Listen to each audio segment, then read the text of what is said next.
ओम शांति। ओम शांति।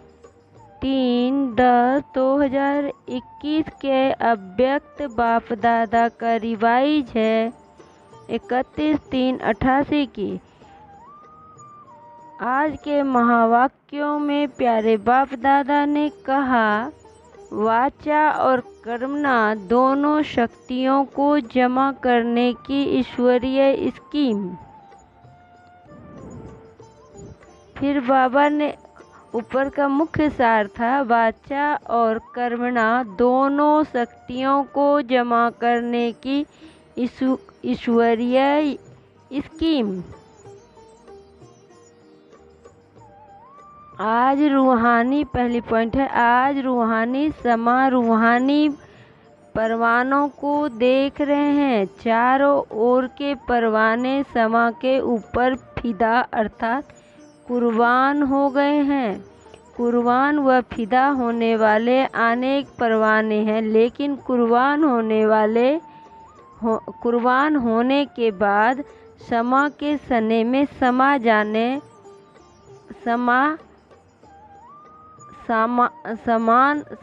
समान बनने में, कुर्बान करने में नंबरवार है। फिर बाबा ने दूसरी पॉइंट में कहा, दिल का स्नेह और स्नेह, इसमें भी अंतर है। स्नेह सभी का है, स्नेह के कारण कुर्बान हुए हैं। दिल के स्नेह बाप के दिल की बातों को व दिल की आशाओं को जानते भी हैं और पूर्ण भी करते हैं। दिल के स्नेही दिल की आशाएं पूर्ण करने वाले हैं। दिल के स्नेही अर्थात जो बाप के दिल ने कहा वह बच्चों ने दिल में समाया। फिर तीसरी पॉइंट में बाबा ने कहा, ऐसे सोच जो दिमाग में समाता है उसमें सोच चलता है कि कर सकेंगे व नहीं करना तो है, समय पर हो जाएगा। ऐसा सोच चलने के कारण सोच तक ही रह जाते हैं, कर्म तक नहीं होता है। फिर बाबा ने चौथी पॉइंट में कहा, बाप के स्नेह के पीछे जो बाप ने कहा वह करने के लिए कुर्बानी करनी पड़ती है। अर्थात अपनापन, चाहे अपनेपन में अभिमान हो व कमजोरी हो, दोनों का त्याग करना पड़ता है। इसको कहते हैं कुर्बान। कुर्बान होने वाले बहुत हैं, लेकिन कुर्बानी करने के लिए हिम्मत वाले नंबरवार हैं। फिर बाबा ने पांचवी पॉइंट में कहा, बाप को भी खुशी है कि बच्चे स्नेह से मिलने आते हैं, वरदान ले खुश होते हैं, लेकिन बाप के दिल की आश पूर्ण करने वाले कौन हैं? जो बाप ने सुनाया उसको कर्म में कहाँ तक लाया, चेक करना है। जैसे मनसा, वाचा, कर्मणा तीनों की रिजल्ट कहाँ तक समझते हैं। शक्तिशाली मनसा संबंध संपर्क में कहाँ तक आई है। सिर्फ अपने आप बैठ मनन किया, यह स्व उन्नति के लिए बहुत अच्छा है और करना ही है। लेकिन जिन श्रेष्ठ आत्माओं की श्रेष्ठ मनसा अर्थात संकल्प शक्तिशाली है, वह शुभ भावना शुभकामना वाले हैं। मनसा शक्ति का दर्पण क्या है? दर्पण है बोल और कर्म। चाहे अज्ञानी आत्माएं चाहे ज्ञानी आत्माएं, दोनों के संबंध संपर्क में बोल और कर्म दर्पण है। अगर बोल और कर्म शुभ भावना शुभकामना वाले नहीं हैं तो मनसा शक्ति का प्रत्यक्ष स्वरूप कैसे समझ में आएगा। जिसकी मनसा शक्तिशाली शुभ है, उनकी वाचा कर्मणा स्वतः ही शक्तिशाली शुद्ध होगी। फिर बाबा ने कहा, बाप दादा ने देखा याद को शक्तिशाली बनाने में मेजॉरिटी बच्चों का अटेंशन है। याद को सहज और निरंतर बनाने में भी उमंग उत्साह है। आगे बढ़ रहे हैं और बढ़ते ही रहेंगे, क्योंकि बाप के स्नेह अच्छा है, बाप से स्नेह अच्छा है, इसलिए याद का अटेंशन अच्छा है और याद का आधार ही है स्नेह। बाप से रूढ़ियान करने में भी सब अच्छे हैं, कभी कभी थोड़ी आंखें दिखाते भी हैं, वह भी तब जब आपस में थोड़ा बिगड़ते हैं। फिर बाप को उल्हाना देते हैं कि आप क्यों नहीं ठीक करते हो। फिर वह स्नेह भरी मोहब्बत की आँख है। लेकिन जब संगठन में आते हैं, कर्म में आते हैं, कारोबार में आते हैं, परिवार में आते हैं, तो संगठन में बोल अर्थात वाचा शक्तिशाली, इसमें व्यर्थ ज़्यादा दिखाई देता है। वाणी की शक्ति व्यर्थ जाने के कारण वाणी में जो बाप को प्रत्यक्ष करने का जौहर वह शक्ति अनुभव करानी चाहिए वह कम हो जाता है। हंसी की बात सुनाते हैं। बाप दादा के वतन में सबके जमा की भंडारियां हैं। आपके सेवा केंद्र में भी भंडारियां हैं ना। बाप के वतन में बच्चों की भंडारी है। हर एक सारे दिन में मनसा वाचा कर्मणा तीनों शक्तियां बचत कर जमा करते हैं, वह भंडारी है। मनसा शक्ति कितनी जमा की, वाचा शक्ति कर्मणा शक्ति कितनी जमा की इसका सारा पोता मेल है। आप भी खर्चे और बचत का पोता मेल भेजते हो ना। तो बाप दादा ने यह जमा की भंडारी देखी है तो क्या निकला, जमा का खाता कितना निकला होगा। हर एक की रिजल्ट तो अपनी अपनी है। भंडारियाँ भरी हुई तो बहुत थी, लेकिन चिल्लर माने खुदरा रेजकारी ज़्यादा थी। छोटे बच्चे भंडारी में चिल्लर जमा करते हैं तो भंडारी कितनी भारी हो जाती है। तो वाचा की रिजल्ट में विशेष यह ज़्यादा देखा। जैसे याद के ऊपर अटेंशन है, वैसे वाचा के ऊपर भी इतना अटेंशन नहीं है। तो इस वर्ष वाचा और कर्मणा इन दोनों शक्तियों को जमा करने की स्कीम माने योजना बनाओ।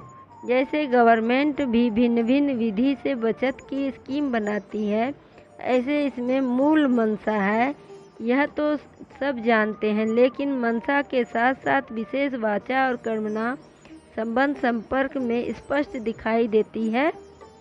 मनसा फिर भी गुप्त है, लेकिन यह प्रत्यक्ष दिखाई देने वाली है। बोल में जमा करने का साधन है। कम बोलो और मीठा बोलो, सम्मान से बोलो। जैसे ब्रह्मा बाप ने छोटे अथवा बड़ों को सम्मान के बोल से अपना बनाया, इसी विधि से जितना आगे बढ़ेंगे उतना विजयमाला जल्दी तैयार होगी।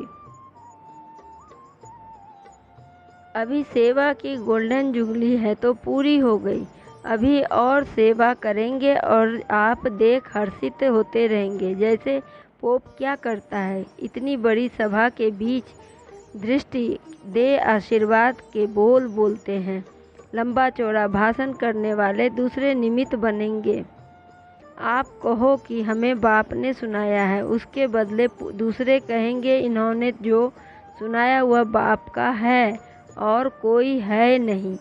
तो धीरे धीरे ऐसे हैंड्स तैयार होंगे। जैसे सेवा केंद्र संभालने के लिए हैंड तैयार हुए हैं ना, ऐसे स्टेज पर आपकी तरफ से दूसरे बोलने वाले भी अनुभव करके बोलने वाले निकलेंगे। सिर्फ महिमा करने वाले नहीं, ज्ञान की व्यू पॉइंट को स्पष्ट करने वाले, यानी परमात्म ज्ञान को सिद्ध करने वाले ऐसे निमित्त बनेंगे। लेकिन उसके लिए ऐसे लोगों को स्नेही सहयोगी संपर्क में लाते, संबंध में लाओ। इस सारे कार्यक्रम का लक्ष्य ही यह है कि ऐसे सहयोगी बनाओ जो स्वयं आप माइट बन जाओ और वह माइक बन जाए। फिर बाबा ने कहा, सभी छोटे बड़ों को उमंग उत्साह में लाकर तीनों प्रकार की सेवाओं में आगे बढ़ाओ और इसलिए बाप ने इस वर्ष में पूरा रात को दिन बनाकर सेवा दी है। अब तीनों प्रकार की सेवा का फल खाने वाला यह वर्ष है, आने का नहीं है, फल खाने का है। इस वर्ष आने की नूंद नहीं है। साकाश तो बाप की सदा ही साथ है। जो ड्रामा की नूंद है वह बता दी। ड्रामा की मंजूरी मंजूर करना ही पड़ता है। सेवा खूब करो, 6 मास में रिजल्ट मालूम पड़ जाएगा।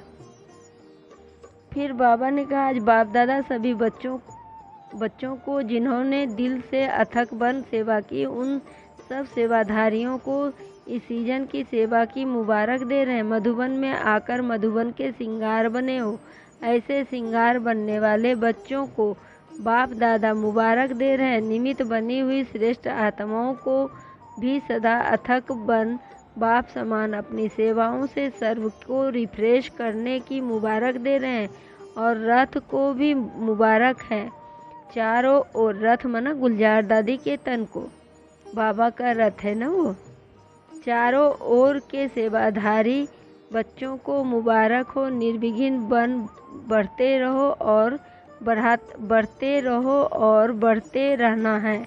देश विदेश के सभी बच्चों को आने की भी मुबारक हो, तो रिफ्रेश होने की भी मुबारक हो। लेकिन सदा रिफ्रेश रहना, 6 मास तक नहीं रहना।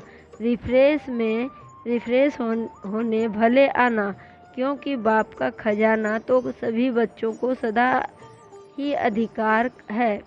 और बाप और खजाना सदा साथ है और साथ ही साथ रहेगा। सिर्फ अंडरलाइन कराई, उसमें विशेष स्वयं को एग्जाम्पल बनाए। एग्ज़ाम में एक्स्ट्रा मार्क्स लेना है, दूसरों को नहीं देखना है, अपने आप को एग्जाम्पल बनाना। इसमें जो ओटे सो अर्जन अर्थात नंबर 1। दूसरी बार बाप दादा आवे तो फरिश्ते के कर्म में फरिश्तों की बोल और फरिश्तों के संकल्प धारण करने वाले सदा ही हर एक दिखाई दे। फिर बाबा ने लास्ट में कहा,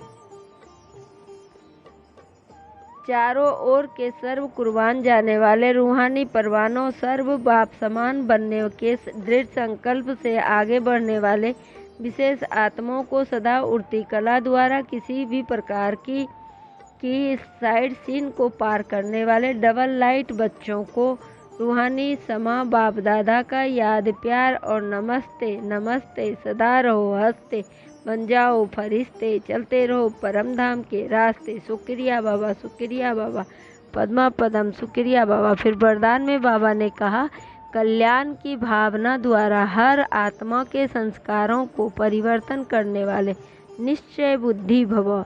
कल्याण की भावना द्वारा हर आत्मा के संस्कारों को परिवर्तन करने वाले निश्चय बुद्धि भव। स्पष्टीकरण, जैसे बाप में 100% निश्चय बुद्धि हो, कितना भी डगमग करने की कोशिश करे लेकिन हो नहीं सकता। ऐसी दैविक परिवार व संसारी आत्माओं द्वारा भल कोई कैसा भी पेपर ले, क्रोधी बन सामना करे, वह कोई इंसल्ट कर दे, गाली दे, उसमें भी डगमग हो नहीं सकते। इससे सिर्फ हर आत्मा के प्रति कल्याण की भावना हो। यह भावना उनके संस्कारों को परिवर्तन कर देगी। इसमें सिर्फ अधीर्य नहीं होना है, धैर्यता रखनी है।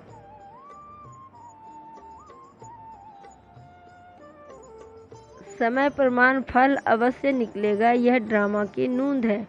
फिर बाबा ने स्लोगन में कहा, पवित्रता की शक्ति से अपने संकल्पों को शुद्ध ज्ञान स्वरूप बनाकर कमजोरियों को समाप्त करो। पवित्रता की शक्ति से अपने संकल्पों को शुद्ध ज्ञान स्वरूप बनाकर कमजोरियों को समाप्त करो।